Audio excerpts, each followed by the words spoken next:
think we're ready. You got to say that. Okay, good morning, everyone. I'm going to call the meeting to order. Please stand for the pledge. I pledge allegiance to the flag of the United States of America.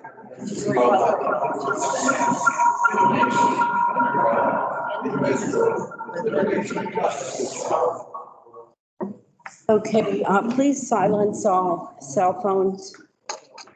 And welcome to everybody who's here today.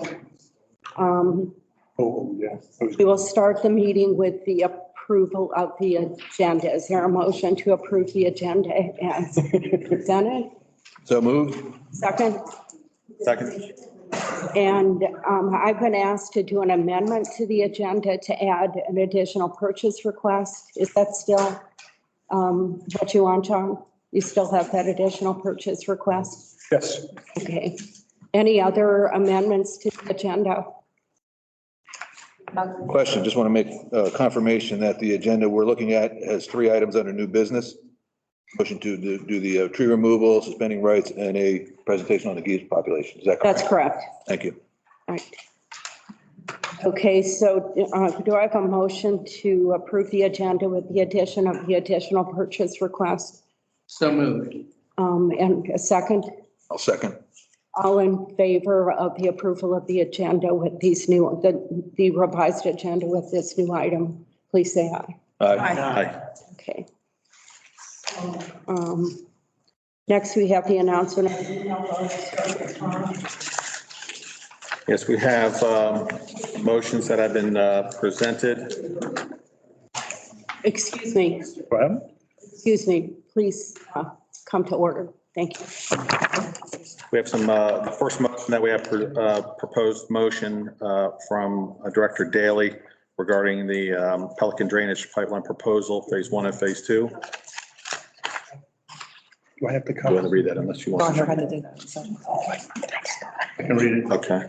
There are 2 motions. The first motion was for Wait, here it is. directors to approve via email. The second motion is to approve the expenditure of $423,371.42 for the purpose of relining 1,048 lineal feet of existing drainage pipes, various diameters to increase their service life using cured place and pipe CIPP. This amount is the low bid and was received from the recommended contractor Pelican Underground LLC. Pelican worked with Ocean Pines last year with excellent results. The purpose and effect of this is the relining of these pipes will significantly increase their service lives and avoid a more costly process of replacement. The background is cured in place pipe CIPP is a trenchless rehabilitation method used to repair existing pipelines. It is jointless, seamless pipelining within an existing pipe. As one of the most widely used rehabilitation methods, CIPP has applications in a wide range of pipe applications and sizes. It can increase service life up to 50 years if properly maintained. Compared to the cost of traditional dig and replace methods, CIPP can realize a 40 to 60% cost savings. And that motion was, as well as the email, approved unanimously by the board. Thank you. Okay, and my new eyeglass lenses caused me to skip 2 places down on the agenda. So we will go back to where we should be, and that is approval of minutes. So we have the minutes from April 20, 2022. Do I have a motion to approve the minutes from that meeting? Second? Second. Any corrections or additions to that? Okay, all in favor of approving those minutes, please say aye. Aye. Any opposed? Okay, those minutes are approved. The special meeting on April 22, 2022. Do I have a motion to approve the minutes from that meeting? So moved. Second? Second. Any corrections or additions to those minutes? Okay, all in favor of approving those minutes, say aye. Aye. Any opposed? Okay, those minutes are approved. May 13, 2022 special meeting. Do I have a motion to approve those minutes? So moved. Second? Second. Any corrections or additions? Okay, all in favor of approving those minutes, say aye. Aye. Any opposed? Okay, the minutes of May 13th, 2022 are approved. President's remarks. We have kind of a packed agenda today, so I have a couple of remarks I want to make, and I'm going to read them, so I'm not tempted to read them because I am blind sometimes. So first, yesterday, the elections completed the vote count on the ballots for the referendum on bylaws changes. All 28 proposed changes passed. The votes in the affirmative range between 80 and 90% of members who voted. I wanted today to extend special thanks to our elections committee for putting in the many hours required to complete the count, and to the staff from our IT department and public relations and marketing department who supported culmination of hundreds of hours of work that was done by our bylaws and resolutions committee, bylaws revision work group, and members of the board of directors to language of our bylaws that represent much needed improvement in the clarity of our bylaws and corrects inconsistencies and holes in our bylaws that were identified in litigation against the association. Special thanks goes to our Assistant Secretary, Linda Martin, for her work on keeping track of the motions that form the basis for this initiative. Secondly, I want to address some questions surrounding my recent instructions to our Director of Public Relations and Marketing to reissue the release reporting the slate of candidates as verified by our association secretary that changed the order of the names to alphabetical rather than the apparently random order in which they were reported. Although our corporate counsel confirmed that, while not required by Maryland HOA Act, and objective orders such as alphabetical or receipt of applications is a best practice, and alphabetical order is reflected in Maryland Condominium Act and other county codes. Upon reflection, I judge my hasty decision to intercede in this matter as ill-advised. My intent was to avoid a possible controversy about how the candidates were listed. In doing so, I may have created the very controversy I was trying to avoid. For this, I apologize to John and his Director of PR and Marketing, Secretary Farr, my colleagues, and the association. I am grateful for the willingness of the 6 candidates to step forward, to run for the board, and to take on the role of director if elected. I think the membership will find that the slate of candidates offers diversity of talent, experience, and skill that promises to add notable value to the board. Thank you. That concludes President's email votes. GM report. Linda, are you going to be doing that? I can start it. Okay. You want to go ahead and do your part? Maybe we can start. GM report. John should be here shortly. Starting with the pictures on the fence of the yacht club has been completed around the yacht club pool. The palm trees have been put in at the beach club.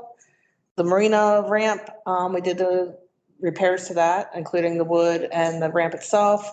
And upon requests, we did put extra mulch down at the Bainbridge Park playground. Next slide. His initiatives for this month, racket sports, Frisbee Golf, floating planters, the drainage for Bainbridge Park, CIPP, swimming racket, T-Docks, Mailbox, and the church. Okay, thank you, Linda. Okay, so with that, and we'll continue to follow the initiative page. We have backup slides for that, everything that our team has done, and a lot has been completed. You shouldn't. Great. Okay, so on the racket sports, as you know, there's a lot happening down there. Let me just read off it. Reviewed items from committee on request for maintenance, prepared a punch list for racket sport on maintenance and other items and engaged team to address. So we do have a punch list. We are working with the committees through the committee liaison, through the board representatives. It's working well. I was down there this morning. There's a lot going on, a lot getting done. Pickleball courts, new pickleball courts, the sub base, as I've spoken about, we did that in-house. We couldn't get an outside contractor to do it. I got to say, the team down there, everybody did a great job. The county, as well as the contractor that's coming in to do the pickleball courts, very pleased with it, and we're right on track for the new courts. So the outside contractor has begun prep work.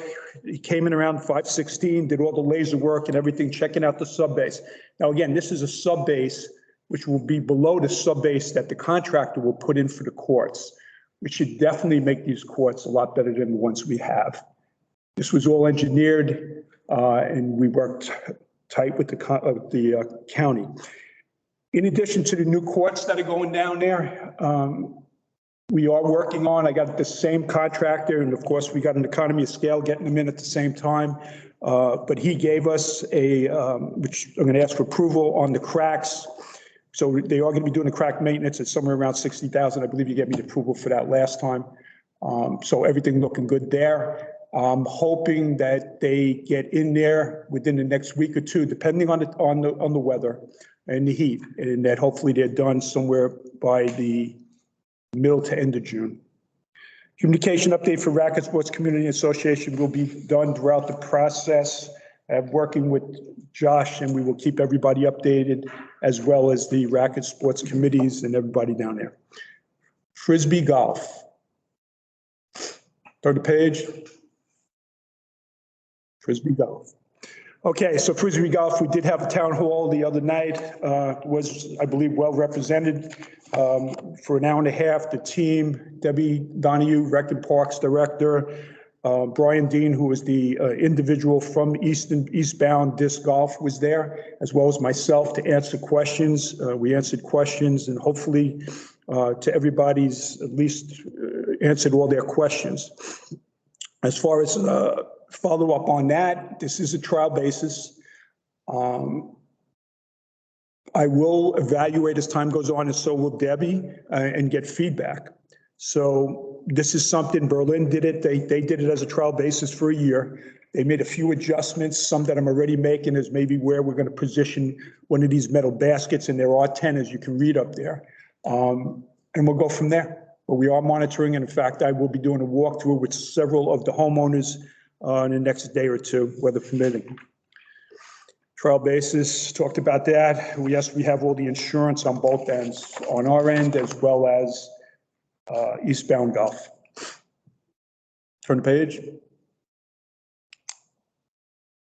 Turn the page.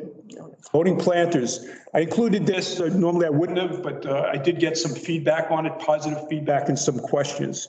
So let me just, you probably saw these, they are in the pond. This was an initiative, something taken on by Tony Howard, our Public Works Landscape Supervisor. Obviously, this will, there's benefits for the wildlife, resting place for turtles, and a cover for fish will be installed in other ponds if good results are achieved. Like anything else, we try to take things, we try to review it, analyze it, give it a trial basis. So far, so good on this thing. The cost, Tony's telling me somewhere around $1,000. Okay? That's the kind of stuff I like to see from the team at all levels. So let's see how that works out. Turn the page. Drainage. Bainbridge Park, obviously with the Frisbee Golf, the Bainbridge Park, I got a lot of questions on that also, which is fine. And I did have it as an update. As you know, over a year ago, we had the grant, we did the pond filtration, that's all completed, all positive all around. However, the pipes, the 3 main roads around there, the pipes have not been completed.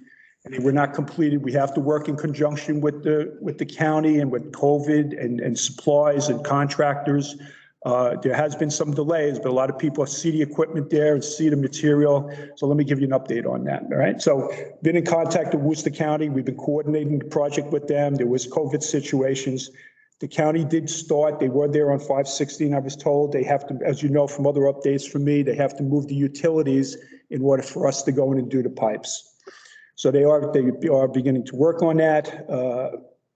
Today is the day I will be coming to the board. It's in the bid package on the pipes and it's more for the contractor who's going to be doing the install. So I'll be talking to you about that little later on, okay? Estimated time of completion, again, in an ideal world, we're talking end of June.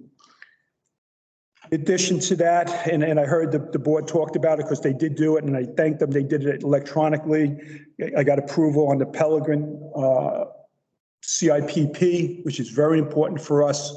As Frank mentioned, there's a big savings on that. We've recognized big savings, especially in public works, especially on the maintenance side. And our whole plan on maintenance is to get all these main pipes fixed that haven't been addressed in years, 20, 30, 40 years come and due. The pipeliners are definitely the way to go as far as work. A dollar amount is way cheaper. It'll help me instead of maintaining them. Once we put these in, I won't have to maintain them.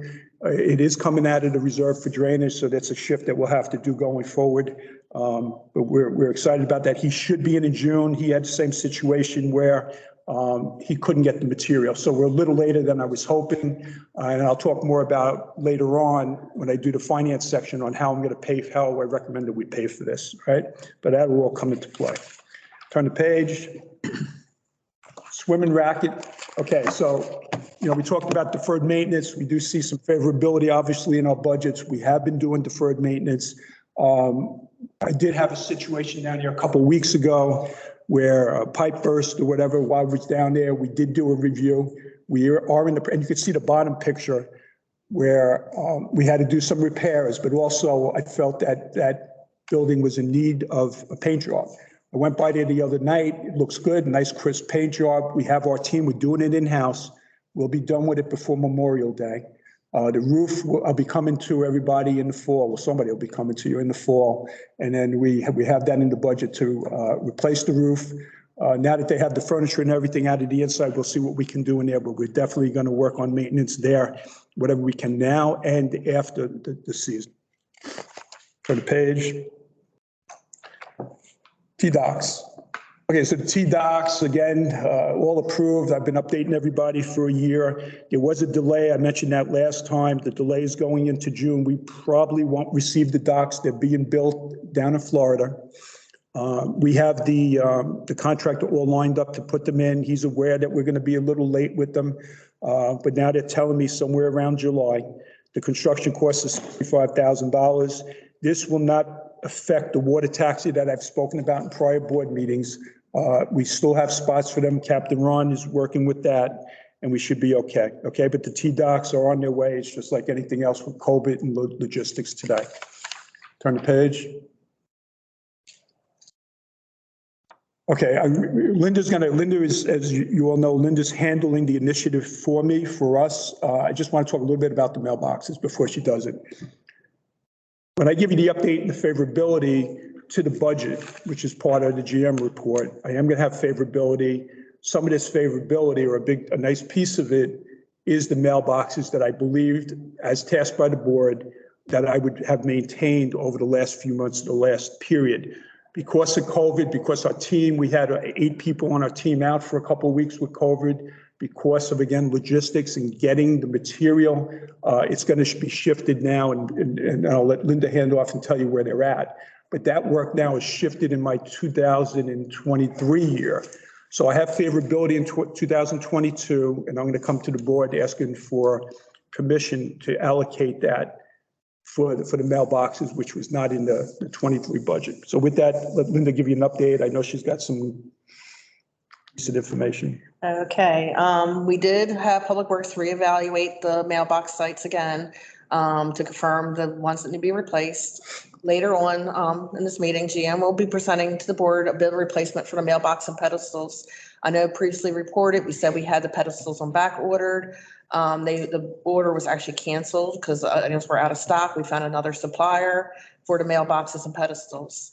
Concrete issues will be addressed. Most of them will be done in-house because it's more or less stone divots in the areas around the mailboxes. And as of this month, 4 additional sites have been cleaned, which include Newport, Sandpiper, Seabreeze, and Windjammer. And that's a before and after. So the cleaning is doing a lot of good for the mailboxes. Next slide. CPI Violation Dashboard for this month. We had a total of 23 new violations, 22 closed, so 87, but a total, that includes legal. We did have one new violation in legal with 4 closed in legal. We're trying to work with the homeowners, and ARC has been beneficial this month because they are doing their research and closing out violations. So congratulations to ARC. Moving on to the next slide. Work orders. We had a total of 88 new work orders and 78 closed, leaving a total of 146 currently open of April. 88 work orders were, like I said, were initiated, 21 in drainage, 16 in grounds and landscape, and 13 in roads, 3 in bulkhead, 3 in signs, and 32 in general maintenance. Over 30 days, the drainage is the majority. Over 30 days, 11 are still open. Over 60 days, 11, and then 16 over 90 days. Next slide. Turn the page. Customer service, we had a total of 128 emails and phone calls this month in customer service. They're increasing with the Memorial Day coming up, so I'm sure this number will be probably double next month. Okay, next slide. Fine. Okay, thank you, Linda. Mhm. I just want to highlight that info@oceanpines.org, please. Anybody that does have questions, please send them directly to info@oceanpines.org. I have a team in place headed by Linda, and she's doing a great job on how we allocate these questions and how we respond to them. And it's really been efficient. When I first went into this position, the mailbox was full. There was emails all over the place. Nobody was getting them. In fact, there's a gentleman here, I think I saw him, who at that time, nobody was responding to him. Everybody gets responded to, as she showed real quick, and with great results, and it's certainly helping the GM office. Okay, so financials, let's talk. It's April, it's 12 months. I do not have today final numbers for April, but I do have what we call a flash or a forecast or an estimate that would probably be spot on. But I will give a range on where I'm at, but it's certainly in line with what I've been presenting all year as well as last month. So this is a flash. The actuals will probably won't be done for a few more days. We are on track with year end, with the auditors, with everything else. Again, the COVID hit. There's basically nobody in finance except Steve, but people are hopefully will be back. Some are working from home, but I am comfortable where we're at. And let me get into the numbers, okay? All right, so first we have the month, and I report or GM reports based upon favorability or favorable or unfavorable to budget, and that's what this is here, right? So as the headings on the top, these are the numbers for the month favorable to budget. You look down, you can see it's pretty much spread out, but obviously Public Works, GM Finance, General Admin, there's favorability. Now, when I say there's open positions, it's not like we put open positions in there in the budget and, we never filled them because, we saw that years ago. These are open positions because either somebody left the company or the association and we had X amount of time before we filled them, or, people have left, especially in the police. That police number, that 46,000 is basically a lot of people left. Not uncommon for our police department that we do have a big turnover there. But again, it's more so on the salaries where our competitors, everybody around us pay a lot more than we do. Public Works, there is favorability there. Some of it is on the drainage side. A lot of the Public Works, the maintenance, as I mentioned, during that period in April, we had 8 people out at any given time. So some of the maintenance on the drainage and stuff, but you can see from the report that Linda gave, we're catching up. I've had updates on them. We are catching up on that. The 5 open positions that I've been talking about throughout COVID, we are taking a different method to try to fill them. I had the HR person working on it, but unfortunately that person is out right now. So I hope to have more good news on that as we fill those positions. Beach parking, the 24,000, that one actually is timing between the months. So that's net, that won't be favorability when you look at the whole picture. The beach club, he had a reclass entry. The controller had to do a reclass entry that needed to go to the balance sheet. So in a prior month, we hit it unfavorably, and now you're getting it back. Golf ops, 11,000 for April, favorable, big number for April. In April, golf has a lot of maintenance, a lot of chemicals, a lot of fertilization, a lot of work to get the course up to date. Even with that, and even in a year where the Easter holiday, I guess, was later this year, so golf probably lost a week of outside play where we would have, but even with all that, he's still favorable 11,000. It's been consistent the whole year. Wait till I show you year to date. Clubhouse Grill, 10,000 favorable. Compliments to everybody in that other room, and of course, Ralph and Matt. Anything else on there? The other stuff is small. Aquatics is basically straightforward this month. Turn the page, 270,000 to the favorable. April. All right, so I've been in the ballpark of $1.7 million, somewhere around that. I've been telling the association, if you scroll down like I do and you go right to the bottom number first, which we really shouldn't do, but we're $1.95 million is what the controller and I am presenting to this association today for this year. I do want to break out, I have a lot to explain on this thing. Favorability also has to be explained, and I certainly will today, and as well as when I get the final numbers, audited numbers to the association, I will have Steve with me. He certainly is doing a good job, fabulous job. All right, so let's look at it. Obviously, you know, if I break this down, and I didn't get a chance this morning, there's a lot going on here, but a lot of this favorability, if you look at golf, if you look at aquatics, even racket sports, the marinas, yeah, all right, the racket sports is a negative, but compared to other years, it's moving in the right direction, just like we saw with golf the last 2 years. But I got about $800,000, $900,000, I don't have my notes in front of me, of favorability with the amenities, food and beverage, if not more. So a big chunk of this is organic revenue, as well as cost reduction efficiencies in those amenities. I do have the favorability in public works. It is a number. I want to explain that to everybody. A lot of times I talk about timing, and timing happens. I just told you about the mailboxes where I had planned, we had budgeted to get that work done, most of it March and April, and it didn't happen. For one, we couldn't get the material, and two, we had 8 people out. So that's going to shift into the 2023 year, which obviously I did not budget. So part of this favorability, I will come to the board and propose the next time or whatever, that we allocate this favorability once realized, and that's after the auditors close the books, but I'm very comfortable with that range number to cover that 80,000 for the mailboxes. So right off the bat, you would subtract 80,000 from that number if I had done the work. Okay. Another thing in there, which, you know, we look at these public works numbers. So there's 80,000. A lot of it isn't just expense reduction or that we didn't get something done. And first of all, we've gotten everything done. Right. The mailboxes I'm behind on, but I've explained that. But we also have revenue that is generated in there, or income. We get money from the county for roads. We're actually favorable, 75,000 to what we budgeted in there. So that's a big part of that favorability in public works. I mentioned the mailboxes, $80,000. The leaves, right? There was some discussion about leaves 2 years ago. We burnt the leaves, we burnt the brush. We had some big storms, and yes, there was more smoke than we anticipated or the way we handled it, and certainly under the guidance of the county and the fire department. But this year I got the okay, but I put in the budget, or we had in the budget, if we didn't get the okay to burn the leaves or do it in-house, I would have had all those leaves and all that stuff would have had to be trucked out. And the estimate we had for all that, not just the trucking, was well over $50,000. So I have a savings there in public works because we were able to burn the leaves under control. And I got to be honest with you, this year I did not get any complaints, none that I know of.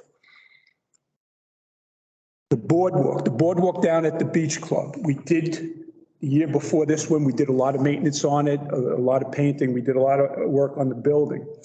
We anticipated repairs for the boards. That some of that boardwalk, there's different levels. There's 2 or 3 levels. Some of it's coming due in a DMA study in the next couple of years. When we reviewed that, when we went down there and looked at it at the, right after the winter or whatever, we believed we didn't have to do the maintenance. And I still stand by that, and Eddie has checked it and his team, and we're still good with that. So with that said, we had easily $50,000 to $80,000 in the budget for that type of maintenance. So that's favorability. And I believe over the next couple of years, it'll get us there without a lot of maintenance. And then, of course, that would be replacement. As I mentioned, I've mentioned for almost, the entire time, we've had 5 open positions in Public Works that we couldn't fill, again, because of COVID and the labor force and everybody else paying $18 to $22. That's probably $100,000 plus the medical. You're in a range of $150,000 to $200,000 because we weren't able to fill those positions. Did we get a lot of the work done? We did. We used outside contractors. But there is more I want to do with the drainage, obviously with the pipes, that'll free everything up. But I just want to make a couple points with that. One, we're doing more drainage than what was done before we took over the last 3 or 4 years. The function of these pipes and everything is saving us money on the maintenance. Yes, it's replacement, but we're not now spending the money we were doing constantly replacing those key main pipes that were 30, 40, 50 years old. So it's kind of a shift. And we did allocate more money to drainage in this last budget. So that kind of ties it all together. Maintenance of admin, also the maintenance of the admin. I'm hoping in the fall to come with replacement of the admin building. We do have that in the budget, so that we didn't do, but I didn't have the manpower to do the maintenance there. That, in a nutshell, pretty much ties in all the favorability on the Public Works. That plus the organic growth, expense reduction, which is around $900,000. You got that, and then a couple of things in admin and stuff brings you to the 1.9. I am going to talk to you a little more in the next slide on, what that means with the 1,950,000. If anybody wants to ask me the question, hopefully is everybody with me? Okay. Turn the page. Thank you. If you want to ask a question, jump in. I got no problem. All right, so here's a schedule that I used last year, and Steve obviously will be the keeper of the schedule as well as other schedules that I have implemented over the last couple of years. But this is something that'll put that all together. So, and you saw this when we did the budget process. You saw this when we did the reduction in the assessment for the year we're in now, where I went to the board and proposed, and the board approved, a one-time assessment reduction. You can see down there, middle of the page, the $650,000 that we took out of realized favorability. We are in the same position now. So with that said, let's look at the top and let's go by year. On the left, I got the fiscal years. To the right, all the way to the right, tells you where our surplus or deficit was in our balance sheet on our retained earnings. Almost look at it, when you look at where you are, what your true wealth is, if you ever did something like that for your own family. But you could see back in 18, right, before we or 19, where we were. We were $1.6 million in the hole. That's been well publicized and how that happened, and I'm certainly not going to go through it. But where we are now. What I'm saying at the end of this fiscal year 22, obviously the books aren't closed, but I'm saying we'll be at 3,000,001, 3,000,002, 3,000,001. I'll say for today. 1,000,006 unfavorable before we all started, and pretty much this board and everybody else. Certainly me, Linda, and everybody else. So, all right, so the 3,144. So what we did last year on the top there, the one-time assessment, I needed $650,000 out of last year's favorability in order to get that assessment to 896, right? And we put that in there, and the board approved it, that we would have this plus-minus account so that if we did have favorability, we can lower the assessment. Obviously, if we're ever in a situation where it's unfavorable, the GM and the board would have to make a decision on how to cover that, whether an increase in the assessment over time or a one-shot deal. I certainly don't anticipate that in the near future.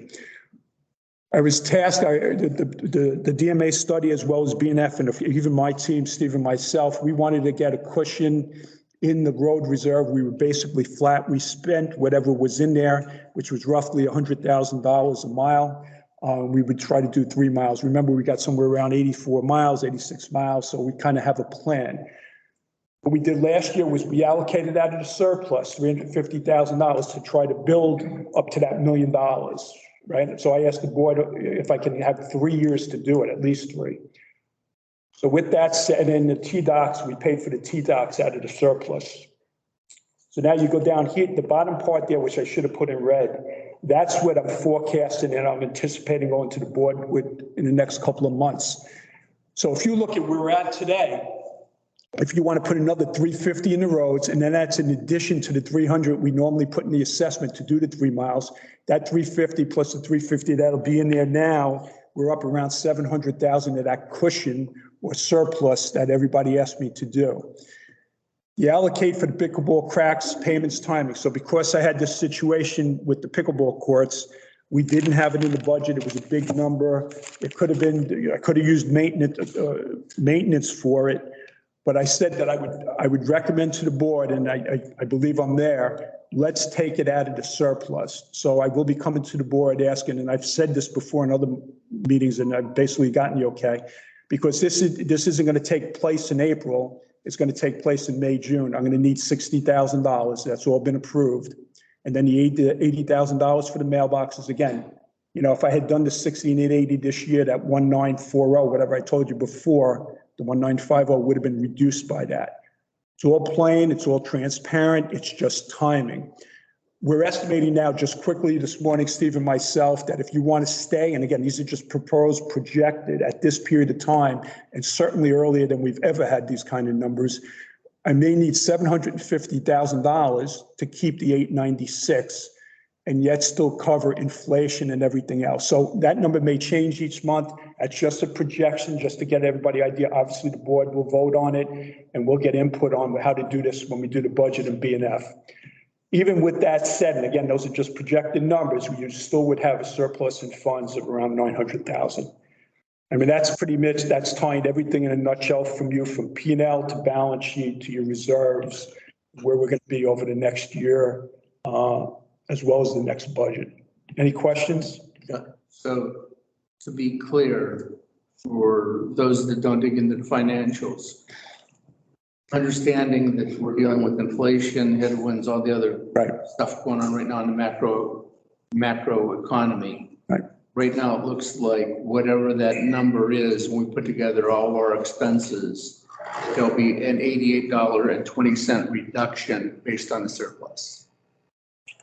Well, wait, not a reduction from the 896. That's the point I want to make, from the original 996 to get there. Yes. So that's a correct statement. And so again, this is projected right now, not a lot of detail in it, but it's going to be in that ballpark. What I'm saying is, if this board wants to, not wants to, but if that's what the association and board, this is what we're projecting, this is what I'm forecasting. Right, that's what it looks like now. Well, I'm getting everything, we are getting everything done. Given potential uncertainties. Right. We're in Europe, inflation. Big time headwinds. Now, on the plus side, and I have been talking about labor, I have been talking about wage inflation, and it's there. I mean, just turn the TV on. One thing I heard listening to some of the releases from Walmart and a few other companies, they had excess labor.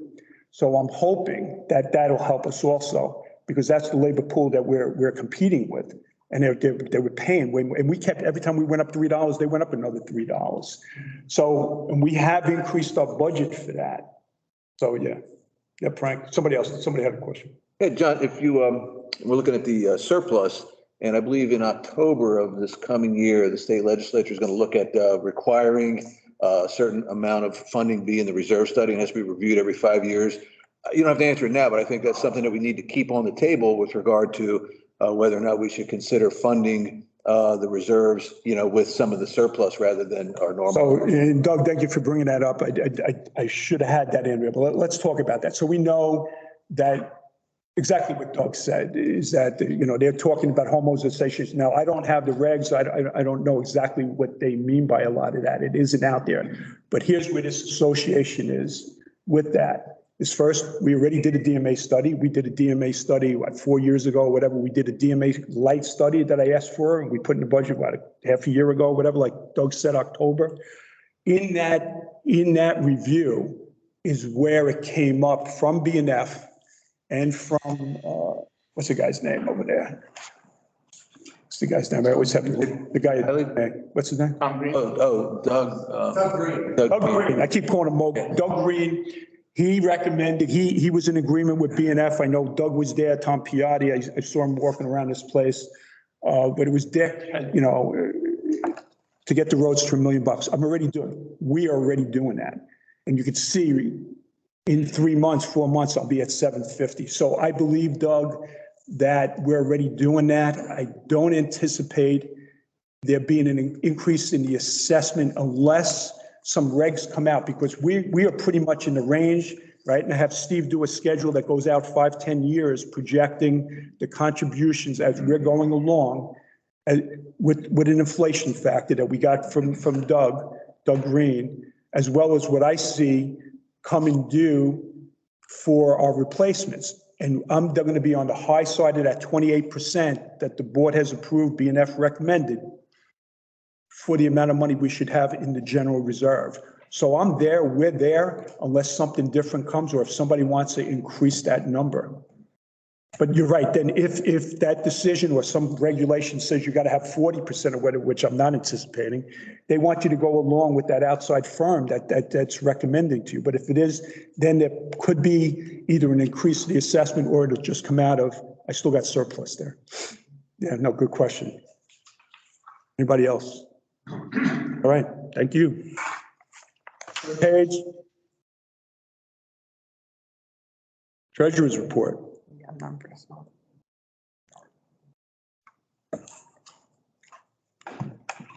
Want me to do it? Start. I'll do it. I don't think there's anything in There's there. nothing. Turn the page, I'll do it. There's nothing. No, I'll do it. Just turn, all right. So let me, before we do the issues, let me just give you something on the treasury. So obviously we didn't close the books, as I said, we will.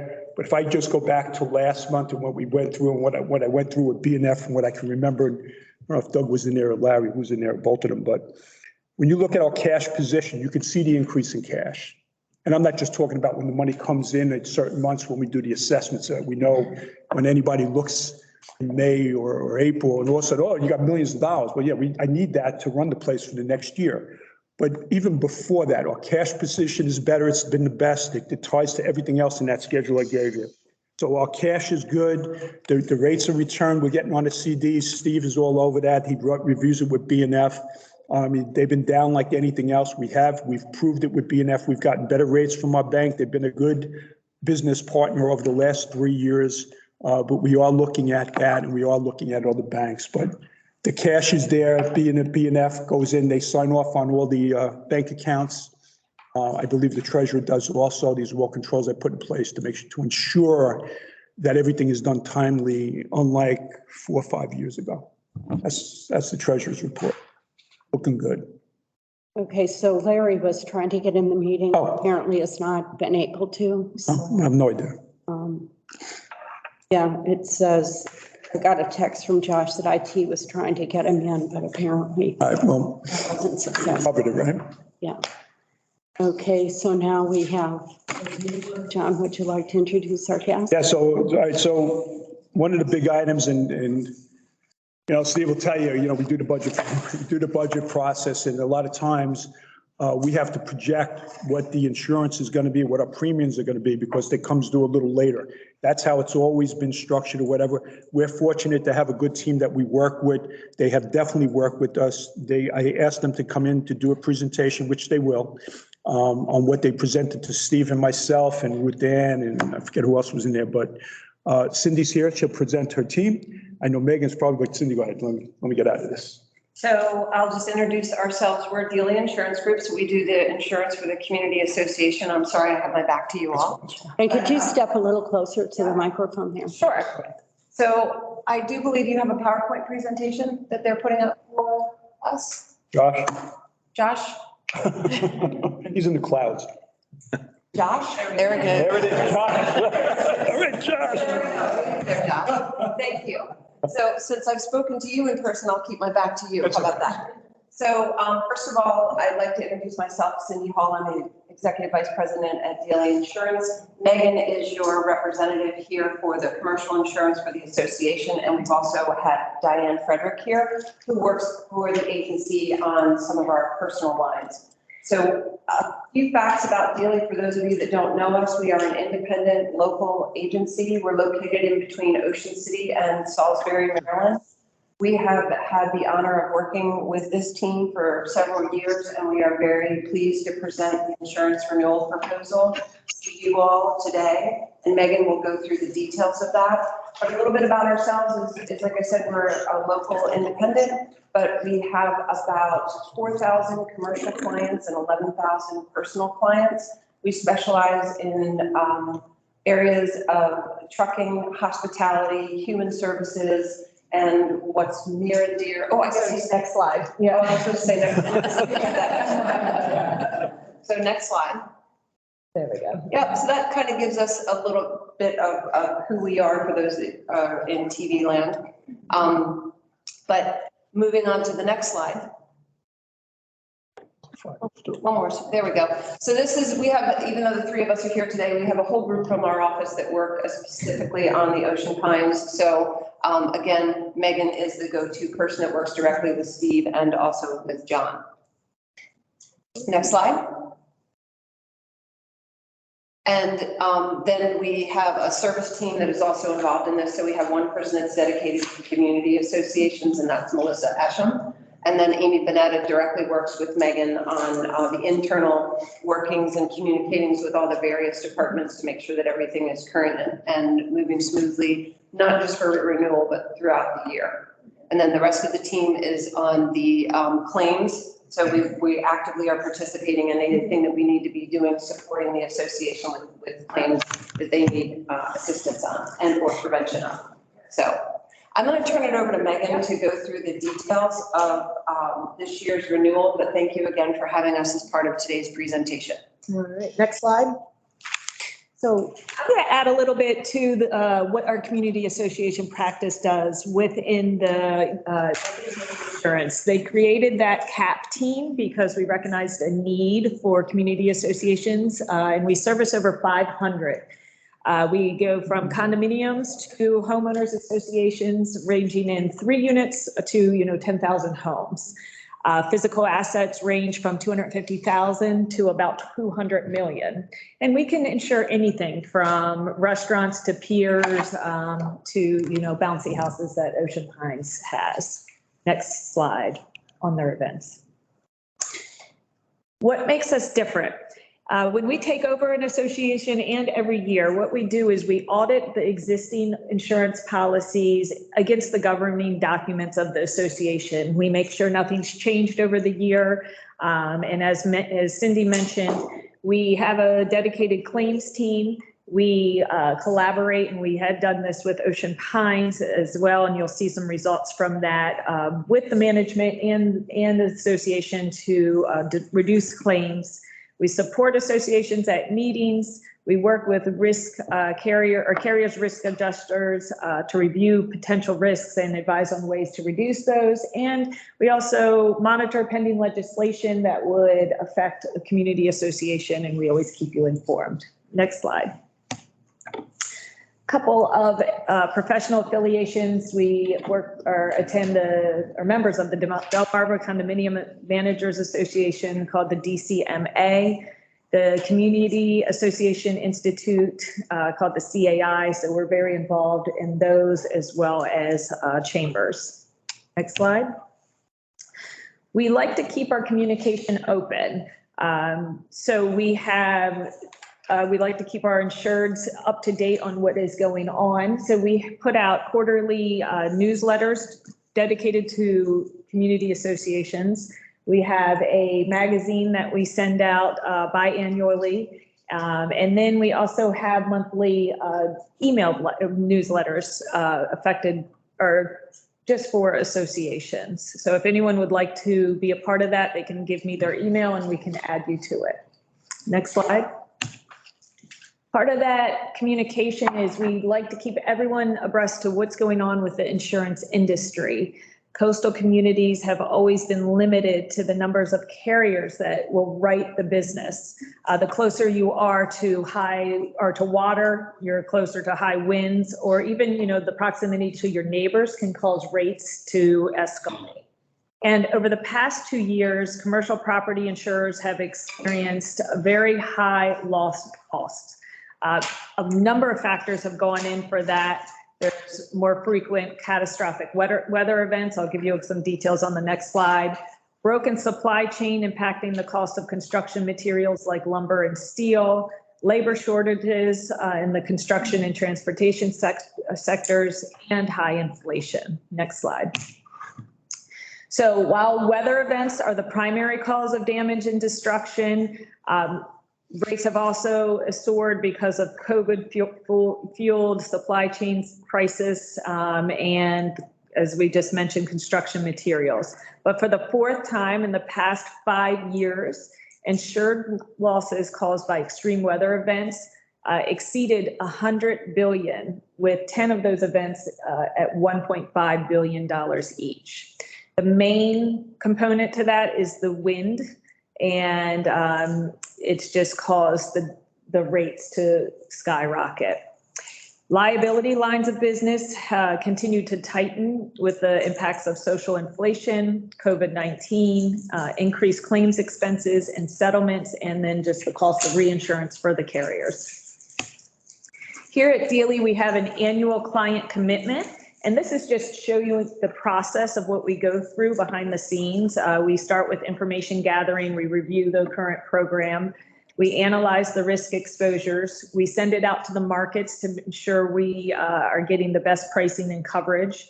We implement the program, and then we have our account services with quarterly reviews. But with OPA, we're in communication constantly with Steve and his team and John, and I feel that this is way more than quarterly. They always keep us informed. Next slide. Next slide. Next slide, sorry. And then next slide. Oh, sorry, I missed the slide. So next slide. All right, premium summary. So the premium went down this year, and this is largely in part to the workers' compensation.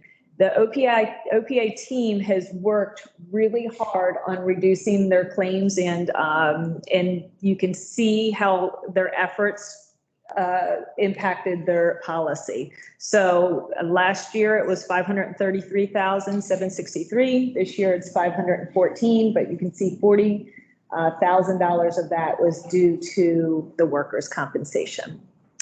Next slide. So we are going to go into the program. It should say property up there. I'm not sure why it's not coming up, but the property is with Philadelphia Insurance and Lloyd's of London. There's about $28 million in total insured values, and there's a $10,000 all perils deductible and a $25,000 wind deductible. Next slide. I see it a little bit. This is the flood page. It should say up there. So the carriers are selected in Lloyd's of London. Total insured value is about 9 million, and a smaller deductible range from 1,200 to 2,000. Next slide. This is the general liability. The carrier is Philadelphia Insurance. There's a $2 million aggregate, occurrence, $4 million aggregate. This includes the liquor liability and the employee benefits liability. Next slide. This is the directors and officers and employment practices liability. The carrier is CNA. Each occurrence is $2 million aggregate. And what we love about this program is the defense is outside of the limit. So you have a $2 million defense limit in addition. And there is a $25,000 deductible. Next slide. This is the fiduciary liability. The carrier is Travelers. There's $1 million each occurrence aggregate. And again, they also have that extra defense limit of $1 million, which is nice. Next slide. The auto is with Philadelphia Insurance. There's a combined single limit of $1 million. And this includes the hired and non-owned liability. Next slide. The crime is with Philadelphia, and the Hartford is the excess crime. There's a $3 million limit for employee theft and a $1,000 deductible. Next slide. Cyber liability, it is with Access. It's a $1 million limit with $5,000 deductible. Next slide. Your inland marine, this is with Philadelphia Insurance, and this is for all the equipment that goes around Ocean Pines. There's about $2.9 million. And they also includes computer hardware and software. You'll see at the bottom of that. Next slide. Police professional is with Hudson Insurance. It's a $3 million coverage for each person and each law enforcement wrongful act with an annual aggregate of $3 million and a deductible of $10,000. Next slide. Marina operators legal liability is with Travelers. It's $1 million each occurrence and $1 million for legal and investigative expense. Next slide. This storage tank pollution liability. It is with Crum and Foster, and each occurrence is $1 million and aggregate is $1 million. Next slide. The camp liability. I have a question. With National Casualty. Each occurrence is $1 million, and there's an abuse and molestation. Each occurrence $1 million with a $2 million aggregate. Next slide. The workers' compensation is with Chesapeake Employers, and there's a $500,000 limit for each accident, disease policy limit, and each employee. Next slide. The umbrella that sits over the liability lines, it's with Philadelphia Insurance, and QBE is the excess. It is a $15 million limit with a $10,000 retention. Next slide. This is where Cindy comes back on. So I have a question for Megan. So first of all, excellent presentation. Thank you. A lot of hard work went into this, a lot of back and forth. But my question is this, it's a couple prongs to it.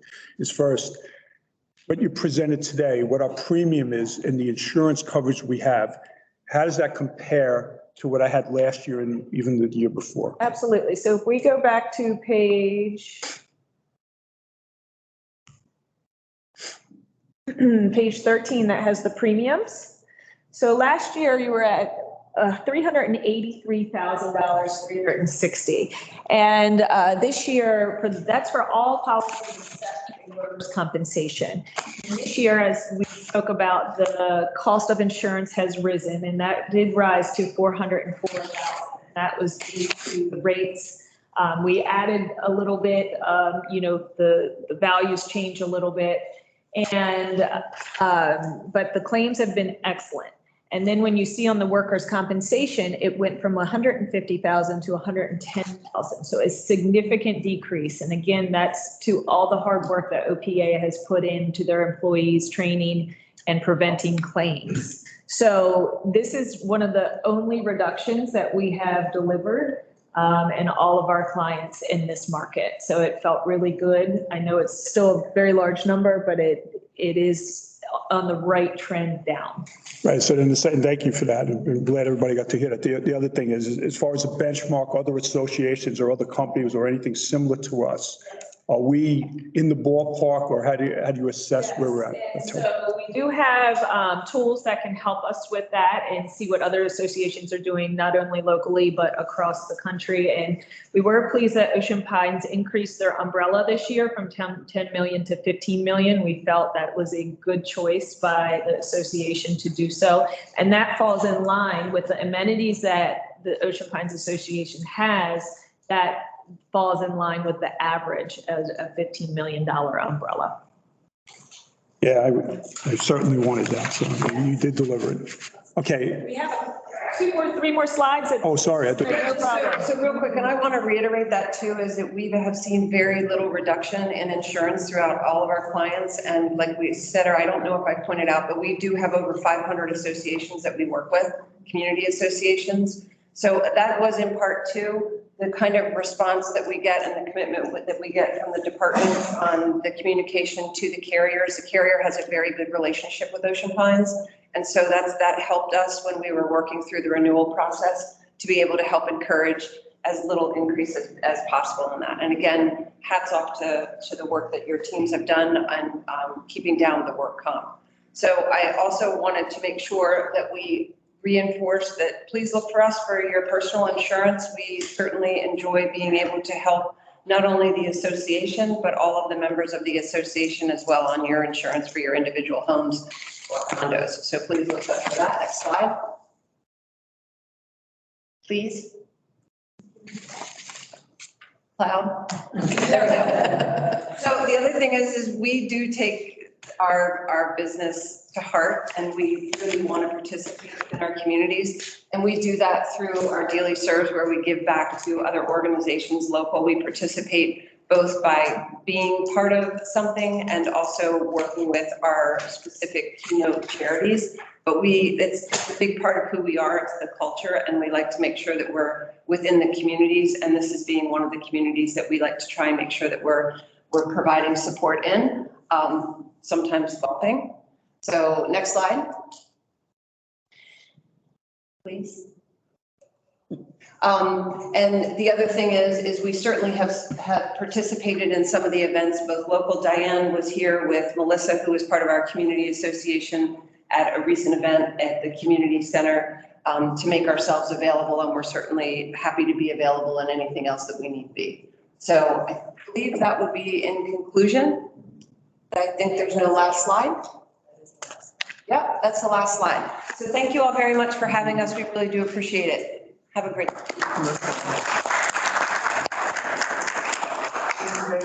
Thank you very much. Again, for all the work. Thank you very much. Thank you. There was two other motions. I didn't read. Get to do an entertainment. I'm sorry. I had two other motions that I needed to read. Oh, in the approval Yes. of We, email motions, motions from the ARC as far as,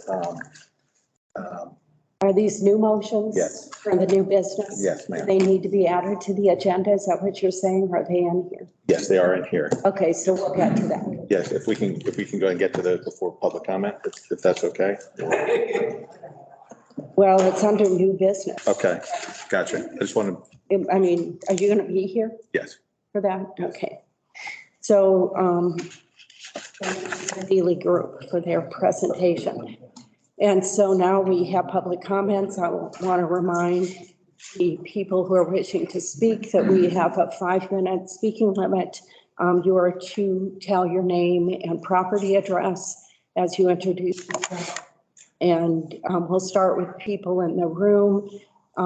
Josh will inform us if there's anybody on the virtual platform that would like to give public comments after those present in the room here speak. Are there any public comments? Paula Gray. At the time. I'm not here as, I am Paula Gray, 88 Windjammer. I am a candidate for the board, but I'm speaking today as a resident. 15 years, 10 years as a rental, and with 6 as a permanent. Thank you for all the work you've all done. Thank you for the stability you have brought to this board. That when I lived down here for a long time, I used to think you were kind of crazy. But I'm here to say this. I am concerned, as I mentioned last time, about some of the rushes we do to things.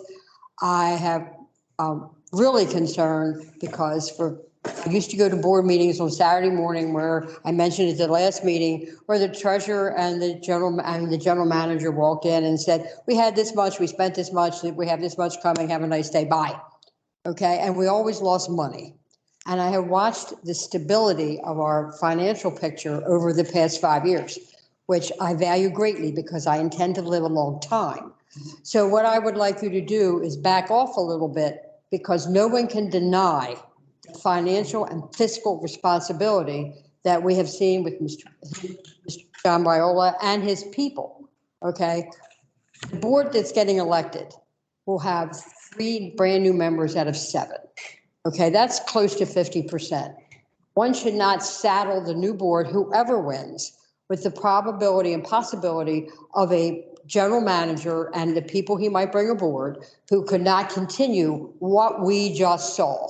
I have 15 years of sitting here and looking at financials and I'm thinking, my goodness, how nice. Okay, so whoever gets elected, please don't. There's no rush. The world is full of people who are looking for jobs. The election's, 4 or 5 months out to bring it to conclusion. Stop. Bring us a stability that we have. Bring us a stability that we need. And thank the Viola team for everything they've done. Not only the financials, but how they've encouraged the employees here, as our insurance company just said, to behave in a proper fashion, to give all a good sense of responsibility. That's all I want to say. Thank you very much. Oh, one last thing. You mentioned the percentage of people who voted for this. Can we please have the total number of ballots, whatever we received, in the minutes next time? Yeah, I don't have that information at this point. Thank you very much. But please remember, you can't find people like we've seen here. We had 15 years of writing with red ink. Mr. Parks was president. I actually brought him a box of black ink because the first time in 15 years he could write with black. Have a safe day. Thank you, Paula. Thank you, John. Yeah. Thank you, John.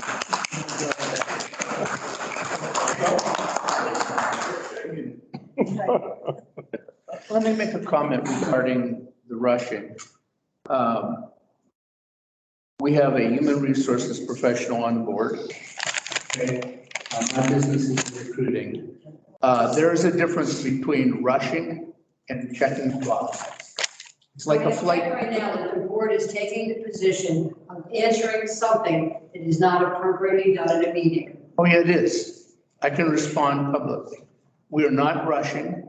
We have a check the box procedure to guarantee that we have used the absolute best search firms. We have the best criteria, and we have what will be a thorough, structured interviewing process in cooperation with John, who has announced his retirement. So there is a difference between rushing and checking the boxes and making sure everything is done. Everything will be done accordingly and not on a time. Never announced. My concern. Paula, we're not going to have a debate here. There are other people here. You just did, so I get the You had a comment, you had a comment, he had a comment. There are other people that may want to speak. Let's give them their opportunity. John? May I? Yes. I just want to, and Frank, I know you didn't mean anything by it. I just want to make this clear. I never announced my retirement. Okay. Thank you. Thank you. Board member announced it. Okay. Thank you for that clarification, John. Any other public comments from the floor? Josh, are there any public comments from the virtual platform? No, I don't have any hands up. Okay, Paula, did you want to speak again? I have been told. Please come to the mic. Paula, please come to the microphone. This is not to be a back and forth. This is not to be a he said, she said. As John just said, he did not announce his retirement. The board elected to do that. My concern is we have been told that when we're sitting in meetings, we can't interact with board members. Board members can't interact with us, but occasionally it seems that there is an occasion when a board member finds it acceptable to do that. And as a resident, I don't like that. And I don't think it's possible, and it's been chastised before. Meanwhile, back to what I just said, it doesn't matter how good your search is. It doesn't matter who you find. They're not going to give us those numbers. And when you come in with a new board, if you have 7 brand new people or 3 brand new people, whoever wins, you want to have this financial stability to keep going. Why has the board elected to announce a retirement of a man who hasn't said he's leaving? Because he might not agree with what you're doing? Look at the people he has that surround him. Are we keeping them? Why do we wish to do a search when we have a successful person working here? Are you firing him? What? Have a safe day. Thank you, Paula. Any other public comments? Okay. Purchase request, John? Yes. Okay, as mentioned earlier, I'm coming forward with 2 purchase requests. I know the board already took care of the other one electronically. Did talk about Bainbridge Park. Did talk about that we're finally getting the opportunity to put in the pipes on the 3 main roads down there, which I'll talk about. So installation of Covert pipes for Bainbridge project, requesting authorization to go forward with staff recommendation for Depp Brothers excavation for $13,676 for Beacon Hill Road pipes, along with $12,236 for Pinehurst Road pipes installation, as well as $12,236 for Sandy Hook Road pipes. So that's all the material and everything that everybody has seen down there for the past year. Depp Brothers had done work for us before, their preferred vendor. For approval. Okay, so we have 3 separate requests. We have 3, it's 3 separate pipes. Right, they broke them out. Okay, They give us a different price on each one based on. the first one is at the Beacon Hill Road site, and the total price is $13,676 projected. We have contracts and stuff. You have confirmation of that? So, do I have a motion to approve this portion? Moved. All in favor of this? Aye. Any opposed? Okay. Second segment is the Pinehurst Road segment. Okay, second. For that is $12,236. Do I have a motion to approve this? So moved. Second, Second. all in favor? Aye. Any opposed? Okay, this one is approved. And the third segment of this is the Sandy Hook Road segment for $12,236. Motion to approve this. So moved. Second, Second. any discussion? All in favor? Aye. Any opposed? Okay, so this one is approved as well. Thank you, John. Thank you, Mr. President. And that should help with that drainage in that area. We are concentrating and trying to take care of that. Okay, so next one, purchase request, mailbox, cluster box units, and replacement pedestals.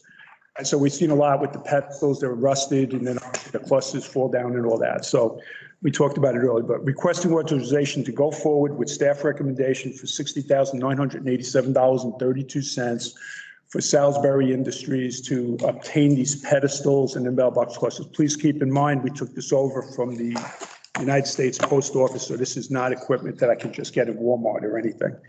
So $60,987. Okay, is there a motion to approve this? Some of, Is there a second? I'll second. Any discussion? All in favor? Aye. Any opposed? Okay, this purchase. Thank you. is authorized as well. Okay, now, Cpi violations, there are none. We have unfinished business, there is none. Motion to amend the current application and process for. Yes, the motion is to recommend approval to amend the current application document and process pertaining to the removal of trees. The purpose and effect, purpose of this request require that a permit application presented for the removal of trees can only be completed with verified involvement of the property owner. The property owner will properly identify, and only their notarized signature will be able to start the process. The actual permit must be prominently displayed on the property before the trees can be removed. Action is intended to assure that the property owner is aware of the requirement as well as any potential liability associated with the process. Approval of this motion will authorize amending the application form to include the requirements that the application form must include a notarized signature of the property owner. The actual permit must be prominently be displayed in front of the window of the residence, that no trees can be removed without the permit being displayed, and that any property owner that does not pick up the permit from CPI and removes the trees will be subject to a violation for failure to follow the procedure. The background, the ARC and CPI have been voicing their concern related to unauthorized removal of trees for some time. It is a fact that too many situations, the process is being ignored. It is widely recognized that the only party of the association can hold responsible for failure to obtain the proper authorization to remove trees is the property owner. By the requesting property to become more involved in the process, there will be no excuse for not knowing the requirements and penalties. We have a second Second. discussion. more of a question, Rick. Why the notarized signature? What's the rationale behind that? Yeah, I think, John, I can suspend Robert's rules to allow you to answer that question. Thank you. Go ahead. What we're trying to, I'm sorry. come on up. Yes, thank you. what we're trying to do is to get the property owner more involved in the process from the beginning, and to be able to have some kind of certification coming back in that the owner actually signed the permit. We're finding that a lot of these owners are going off on their own, hiring a tree company. They're coming in, and when no permit's done, the trees are gone, and then we can't do anything about it. The other part of this is by expanding the application process, what I'd like to see is actually put these points in as to what the process is. I would even spell out what the penalties are and attach it to this permit also. When the owner gets it, they now know what the process is. They now know what they have to do. They now know how it works, and they know and they understand from an education standpoint what will possibly be the penalty that could be enforced if they don't do it. I know there has been some question about the logistics of getting notarized signatures, but if you look at this,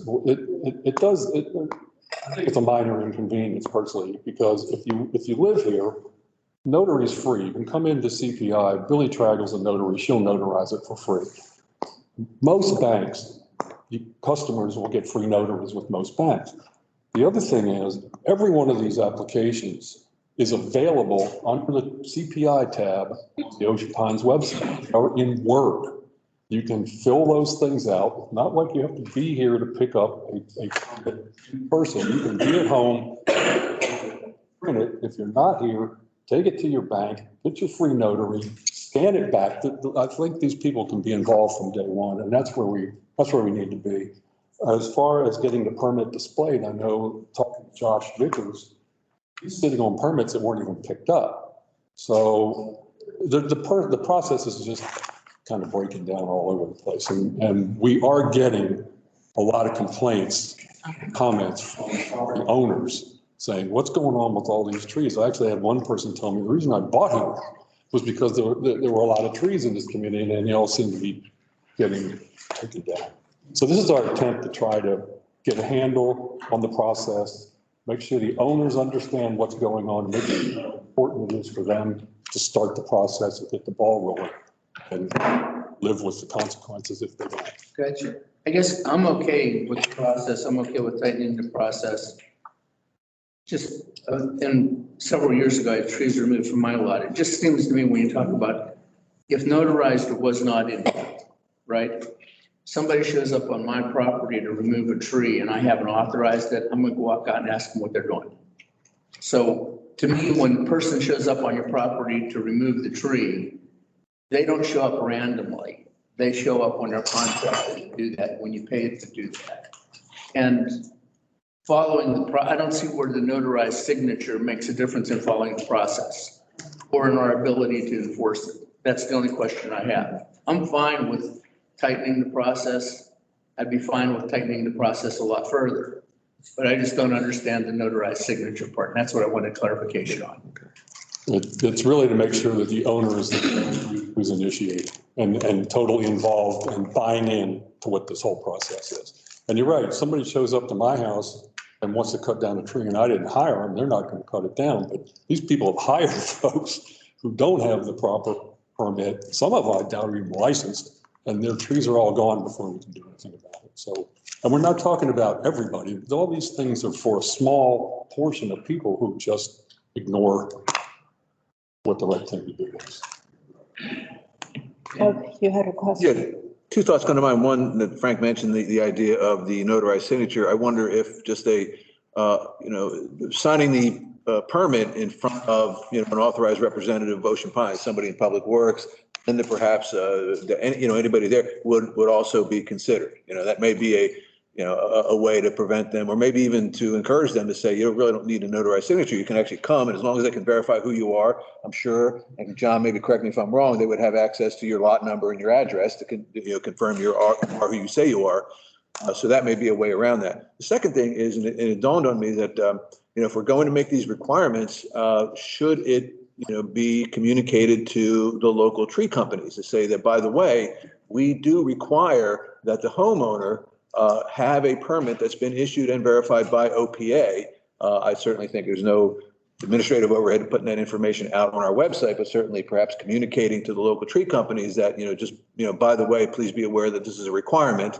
Not that we can legally hold them to it or anything like that, but at very least communicate that information. I think we should consider that if we move forward with this. Right. Well, I have no problem actually with just thinking about sitting back there. Somebody who presents themselves in person Billy's not there to notarize. Anybody can check an ID and verify that they're the owner. They can sign off. The flexibility. They did the verification.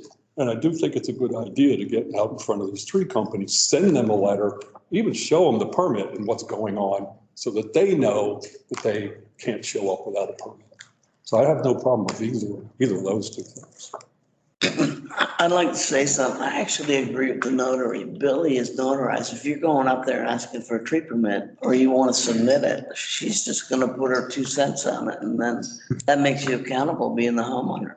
I think this is their goal, to try to narrow it down so that you know the rules and it's not the contractor coming in and clearing your lot while you're at the beach kind of thing, because you hired them. And I think that's just really their goal, to try to minimize some of that, because these violations are all the same, that they're continuous. Multiple times, it's the same homeowners that create these. So that's my 2 cents. Thank you. Amy? I was going to say what she was saying.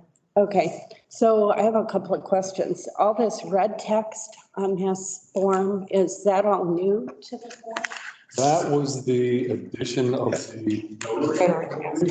Okay, so that's going to be new. So you're asking us to approve We're that? looking at that form, I think, to be the new one that we use Okay. forward.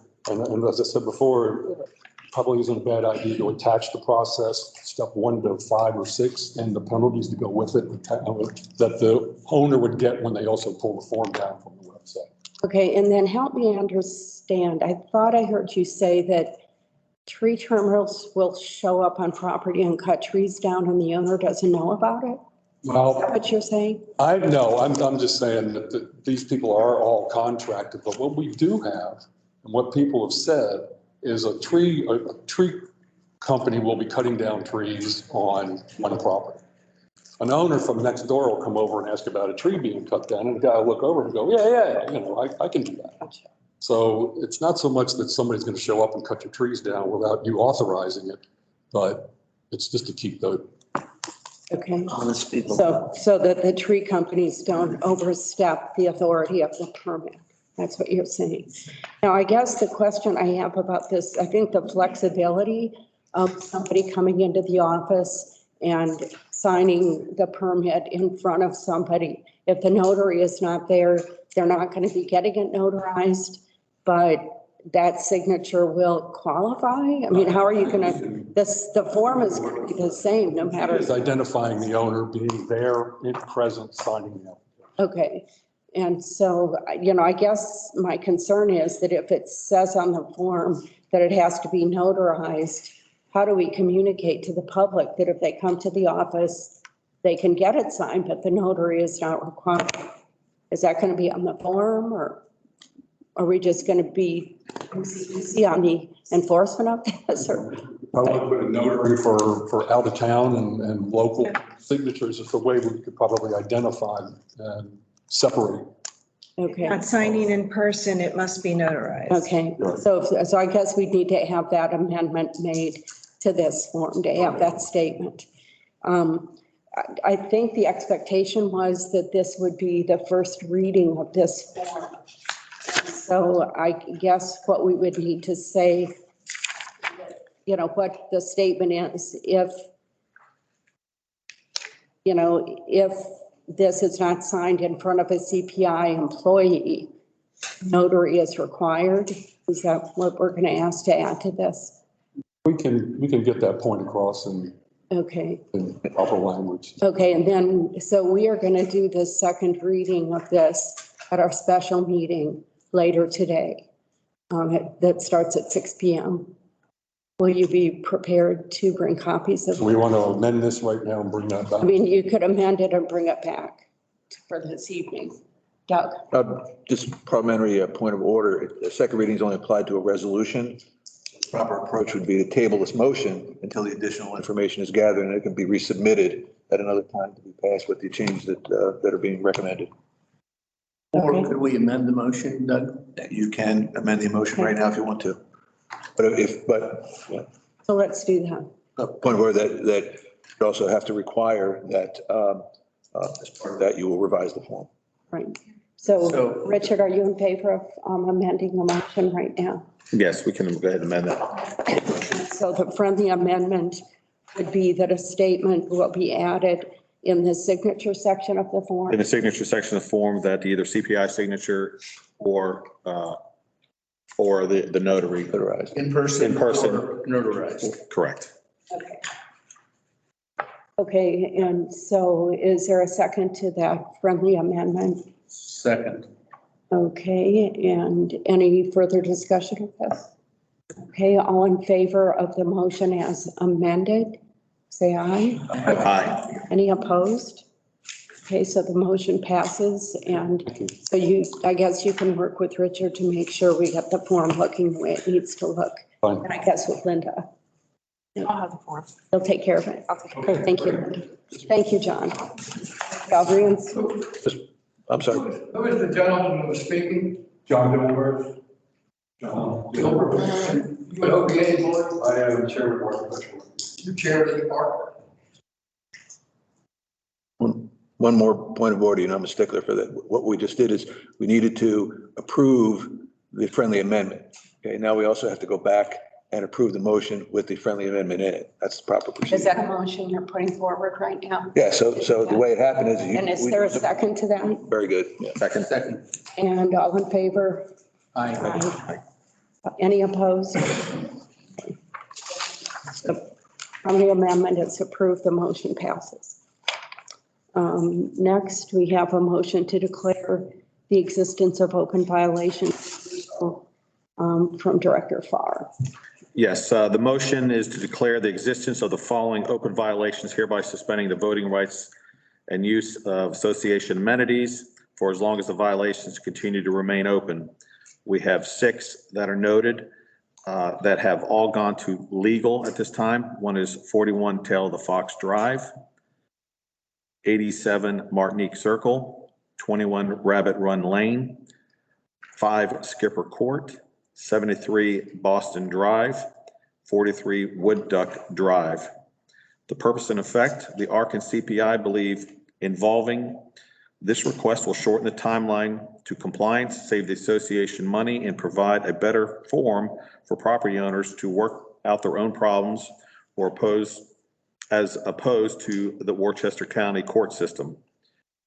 The background, the current method used to persuade residents to comply with open violations on their property is to send 2 notices, after which case it is referred to the general manager for further action, which means the case is then sent to legal counsel, provided the property owner has not complied prior to that. Even in normal times, this has proven to be ineffective and costly to the association. Over the past 2 years, COVID had made the situation worse since the courts were closed for much of the time. Some of the first-time notices shown above and some second notices predate COVID. The change in legal counsel and lack of attention by legal counsel diligently pursues cases can also be a contributing factor. All the above violations were inspected by the members of the ARC to verify their status of the week of April 11th, 2022. The above violations represent a small portion of the 61 cases in legal as of April 19th, 2022, and represents approximately 10% of the violations cited in all of 2021. The ARC has brought to the board the attention the need to use interim enforcement tools currently at their disposal to help reduce legal costs and try to prevent property owners from having to become involved with the courts. The authority to grant the request is found in Declaration of Restrictions, the OPA Articles of Amendment, and the Restatement dated September 12th, 2013, and the Bylaws. Is there a second? Second. Any discussion? I just had an administrative question. I think this is great. It's on the books. We can use it. Is there a way with North Star that we can flag these people when they try to come to the pool or something? I mean, administratively, how do you see us handling this? I can suspend Robert's rules to have Linda respond. Do you have an answer? I talked to the assessment membership. We were talking about putting like a minimal fee, like a 50-cent fee or a 1-cent fee. So it'd be a red flag onto the account. Okay. And that you field tested that? That should be suffice, yes. Okay. Does that answer your question? Okay, I'll reinstate Robert's rules. There's 6 out of 61 here. How did these 6 get flagged? John. And Robert's rules, How John? did these get flagged? Yes. Well, the initial cut here was to pick several of the outstanding violations that have been in existence for the longest time and things where permits were not received. So there's a whole host of reasons why why violations are issued. Some are this old and some aren't. But what we expect to do going forward is work our way through this list and prioritize some of the ones to come back in on a fairly regular basis in this motion so that we can get these interim enforcement tools, which I'm in my 4th year on this committee, and I know while I've been here, these have never been used before, and I think we're kind of missing the boat to not only keep the problem here, but like the motion says, I think we're actually in some kind of way doing a favor to the property owner, because once they go into the court system, who knows what's going to happen. But so these things were prioritized by date and by the fact that there were no permits. Okay, and so these 6 all belong to, they all meet the same criteria. These all meet the same criteria. And then the other 50, whatever, do not meet those criteria. Is that what it is? Right. Okay. Right. So I want to make sure that we're not vulnerable to the accusation that we cherry picked certain properties for some reason that is not rational. There's no personal vendetta here or anything like that. It's picking the ones at this point that are the most egregious, and quite honestly, being the first time, we wanted to limit this list so that we don't get our arms around what's going to come later. But just to give you an idea going forward, as of 5/6, we have 29 violations that are open but not yet in legal. If you look at these violations, 14 of those violations can be handled by the association. They are grass cutting, dangerous trees, maintenance, trash in the yard. By 2/3 vote of the board, we can authorize that the GM get a contractor and do that. We're not looking at sending those to legal. It's just, it doesn't make any sense. So we will, as a committee, it won't be just me by myself, but as a committee and with CPI, we will pick the ones that we are prioritizing to come before you to hopefully get a positive response. Right, just want to make sure the process is objective. It sounds like it is. Very. Okay, thank you. Okay, reinstate Robert's rules. Any other comments or questions, discussion on this? Okay, Frank? I'm in favor of using any tool that we can to bring people in compliance when they're out of compliance. Because one of the points that has not been made that I would like to make, you talk about 61 cases in legal. One of the things you hear quite frequently around here is how much money we're spending on legal, okay? And I have maintained for 3 years that anytime we send a property violation for our ARC guidelines to legal, it's like writing ourselves a $1,500 ticket. And the person who does the violation kind of looks at us and laughs. So anything that you can do to expedite it, I mean, if it was my druthers, I'd say bring all 61 cases and suspend their ability to use whatever they use. Some of them won't care, and we'll have to go to legal. And we'll address that problem down the road, because that's one of the things that I'm convinced that we have the process as streamlined as we can get it on the front end. But when that 30 days is up under the current process and we send it to legal, we might as well be sending it on a round trip to Mars. Okay. Thank you, Frank. Some of them have language. You're right. Okay. Hey, Al, thank you. So all in favor of this motion, please say aye. Aye. Aye. Any opposed? Okay, the motion carries. And next, we have the resident geese population discussion. Parks.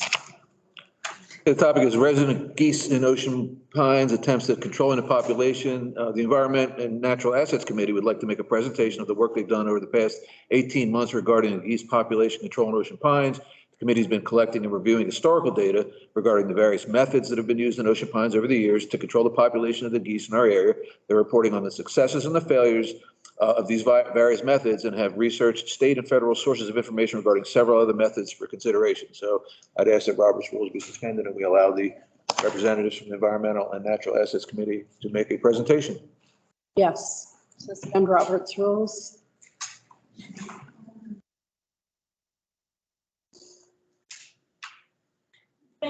Thank you for putting us on the agenda. We appreciate it. I'm Sharon Santa Croce. I am the chair of the Environment and Natural Assets Committee. And our committee prepared a brief presentation to show the logic for habitat modification around our South Pond using our native plants. The habitat modification will serve two important purposes.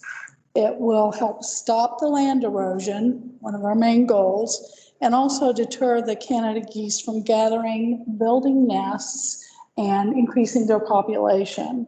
So I'm going to introduce Karen Dieter, who has pulled our presentation together, and she will go over that for you. And then John Maziak may also give a few comments after Karen is done. But thank you very much for your time and attention.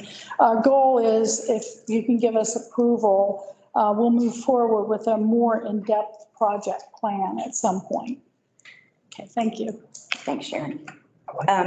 This is just a short explainer to show what we're trying to accomplish and what some of the possibilities might be before we put together a full plan. And to show you that what's called a vegetative buffer doesn't have to be just overgrown grass, as it's often referred to, just stopping mowing the grass.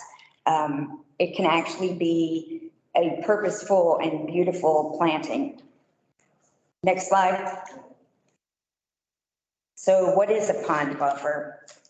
Next slide.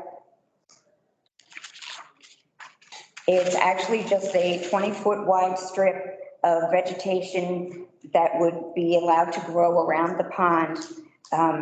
That's allowed to grow to about 24 to 36 inches. That prevents the geese from accessing the water as easily, and that deters them from foraging or nesting in that area. And it also provides a lot of root growth that will prevent erosion of the soil, and it can encourage more diversity of the ecosystem in that area that can have a beneficial effect on actually cleaning the water. And pond buffers have actually become the industry standard in Western Maryland. There are areas near the Chesapeake where they're required by statute, and you will be fined if you don't have a border. That's how important they can be to conservation efforts. Next slide. So what kinds of benefits does this buffer zone provide? Next slide.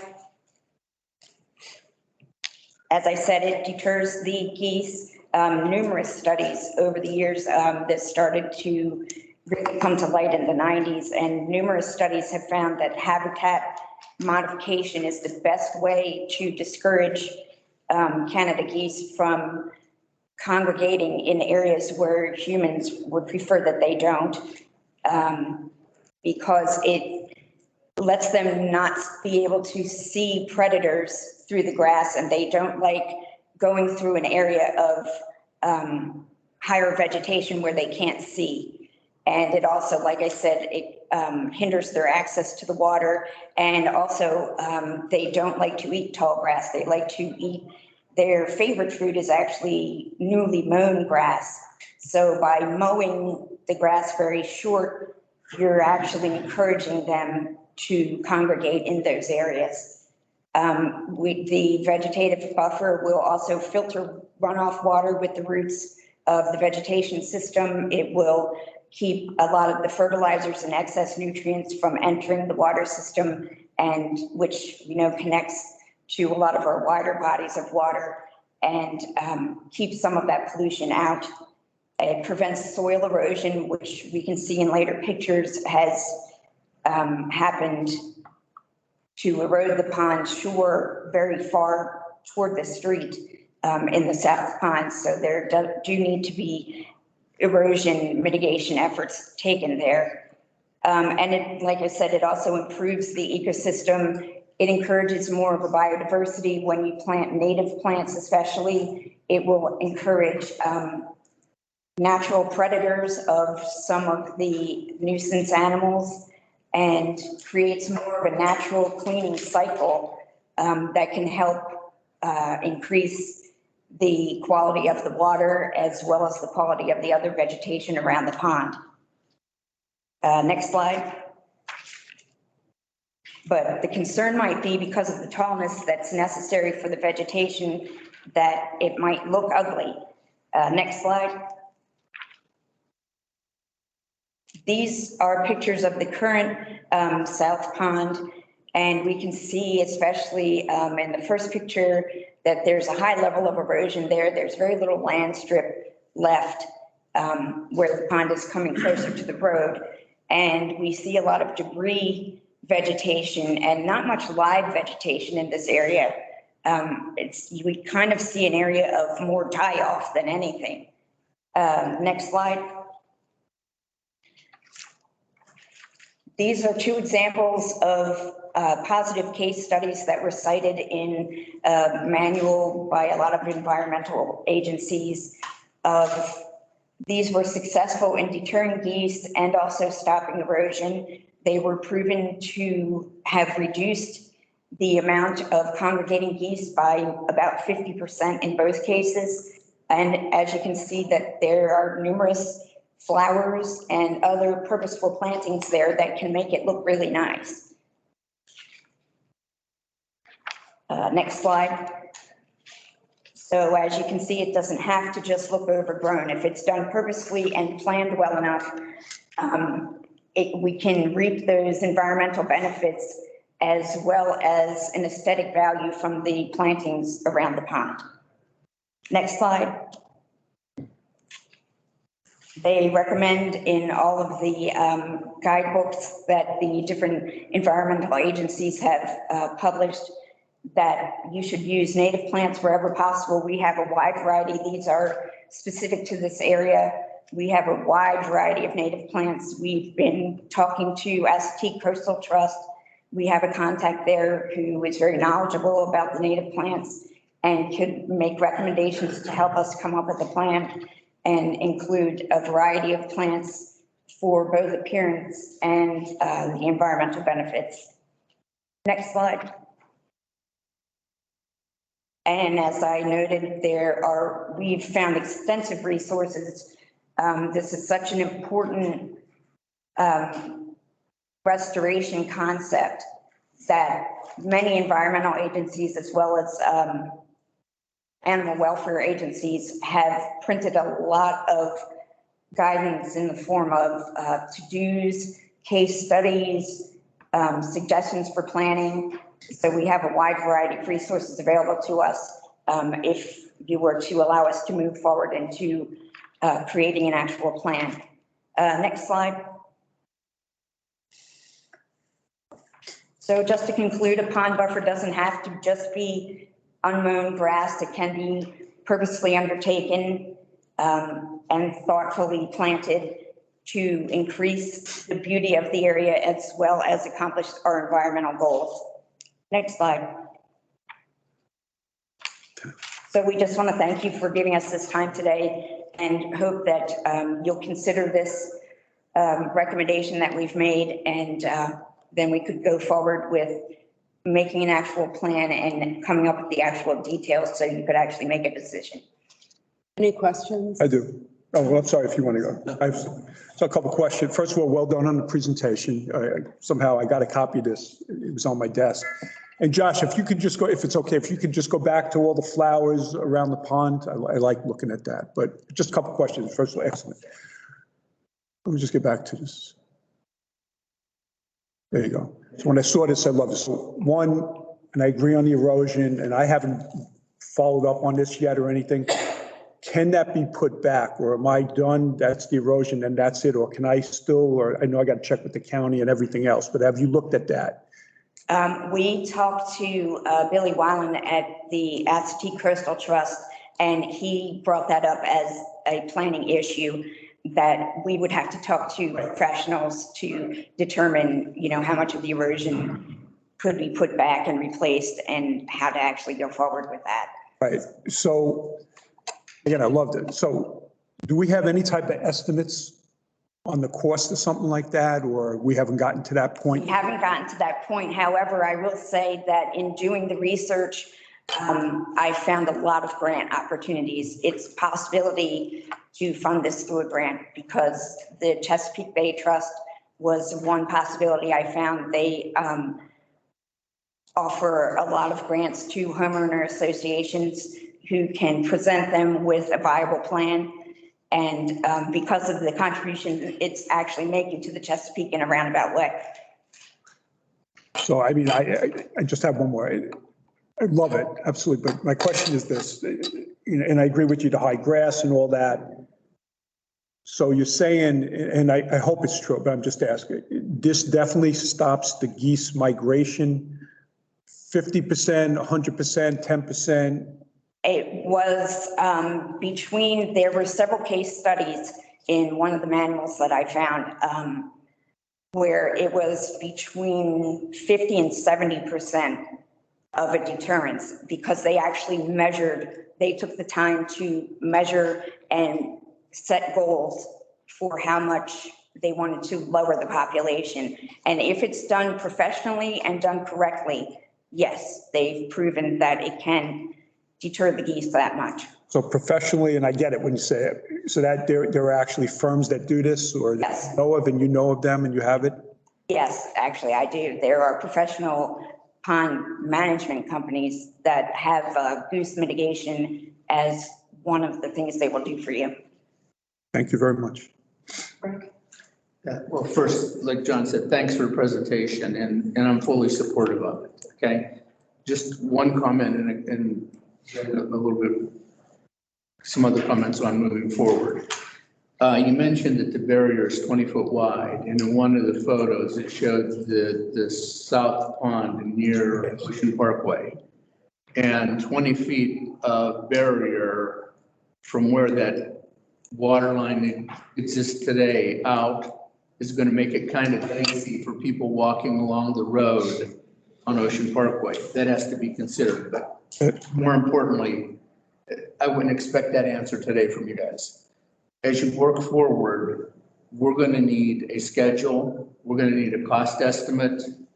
And as John mentioned, how effective it's going to be. But more importantly, okay, because look, I was on a committee before I was up here, and I know how frustrating it is on a committee. I'm going to encourage you all to be very cognizant of the timing, because we're going to put together the budget. Could we maintain order, please? We're going to be putting together a budget really after the end of this season. Okay. Okay. And that would be very useful to have this information for the budget, because if it's in the budget, my suspicion, just a suspicion, is they like to do this kind of planning in the springtime or early summer. And if you miss the budget cycle, then we would be faced with turning down a project that we would like to do and like to support, or doing a project that's not in the budget that'll have a negative impact potentially on the assessment. So that's the timeline that be cognizant of. And if you guys need any help, contact us. Okay. I'll give you the timelines and everything like that. If I can, shorthanded right now, as I mentioned, the finance department, once we get back, if you need somebody assistance, of course, well, just let me know. We'll get you assistance from our team. Okay. Go to the committee. Well, you are the committee. Right. Amy? I just had one more comment. Great presentation. When you're searching for the grants, also search for pollinator grants too. Right. Because the pollinator gardens, they match very well with the native plants, and that would be beautiful. Yeah. Yeah, and I have a question. Typically, once you convert to this kind of a solution, is it maintained by a professional pond management company? How does the maintenance happen? It doesn't require a whole lot of maintenance if it's planned properly. It would only require really yearly maintenance. But I would say that depends on the way that it's planned. You could either contract, they do offer that. I know that the pond maintenance companies do offer that, but I'm not sure it would be necessary. They may be able to, if, we let them know it was something we wanted to maintain ourselves. They might be able to make the plantings with that in mind. Okay, and then in the proposal that you are going to develop for us, will you address that, please? Okay, thank you. I just make one comment. Yes, sir. Please come to the microphone. Please come to the microphone.